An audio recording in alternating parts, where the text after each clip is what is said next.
For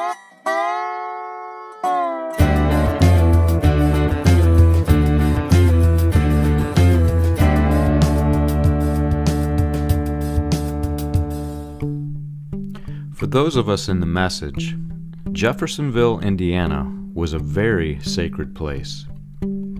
During Easter each year, Message believers from all parts of the world made their way to the city that's just north of Louisville, Kentucky. I can remember making the long trip before my family moved to Jeffersonville from another state. I can remember the spiritual thoughts that went through our minds as we made that journey. It was Easter, a time most Christians celebrated the resurrection of Jesus Christ. In a way, we did too, but our celebration had much, much more. Jeffersonville was the city that was chosen by God for William Branham to build his tabernacle. And we were told that angels lined the walls of that building.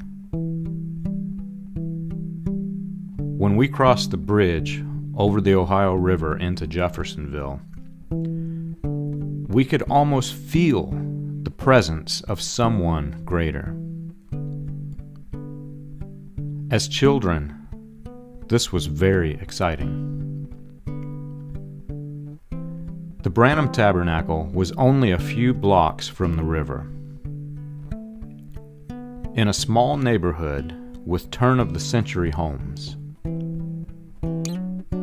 We'd line the streets with cars during those Easter meetings and join other families as they made their way to the church. Today, the little red brick building is just as I can remember it as a child. The small building could barely hold all of the people. All of us, men, women, and children, eager to hear more about the prophet. The speeches by the church leaders were very emotional, and often reminded us that we were living on borrowed time. William Branham's apocalyptic predictions were often the focus in those sermons. And the prophet's name was mentioned frequently and emphatically. As children, we didn't really think too much about the world ending. But when we grew into adults, we were often reminded. We believed that William Branham was sent to warn us of the end of days. When we thought about Jeffersonville, we thought about the tabernacle. We never thought about it being the big city of William Branham's childhood. Most of us had never seen the photos of historical Jeffersonville. And those of us who did never pictured William Branham in them.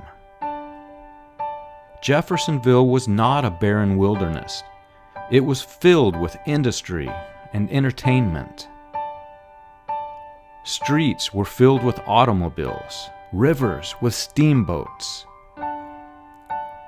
And most of all, it didn't look like this. We associated this cabin with William Branham's childhood. We made paintings of it, sang songs about it. Our children made woodcrafts of the cabin. Some of us took trips to its location in Burkesville, Kentucky. We never knew that the cabin was used as a prop, or that in 1948 William Branham said that it sat beneath a housing project. We were not aware that the Branham family moved to Indiana before his age 3. This image of Spring Street is not what we associated with William Branham's childhood. These are the mental images that we gave our children of the prophet in his adolescent and teenage years. As important as the city of Jeffersonville was to the message, it's hard to believe that most of us never studied its history. If this place was chosen by God, why did He choose it? Looking back, I'm surprised that more people were not curious. Jeffersonville has a fascinating history. It was the first underground railroad route crossing the Ohio River. It was a strategic hub for the Union Army during the Civil War. The railroad bridge enabled the Union Army to send supplies to the troops. Jeffersonville was the home to Port Fulton and the Howard shipyards, which employed thousands of people in Jeffersonville and the surrounding area. It was the largest inland shipbuilding site in America from the years 1834 to 1942. Ed Howard, son of Howard Shipyard's owner James Howard, owned the oldest Haynes automobile in the United States. The Quartermaster Depot served as a storage facility for Union supplies. During World War II, it was used to house German prisoners of war. So many, in fact, that they were given jobs that Jeffersonvillians wanted. It was later occupied by the sons of William Branham for the Message and used to grow a multi-million-dollar publishing company. Voice of God Recordings, named for a quote by William Branham, "I am God's voice to you." Jeffersonville was home to the Indiana State Prison. It was also home to illicit gambling casinos.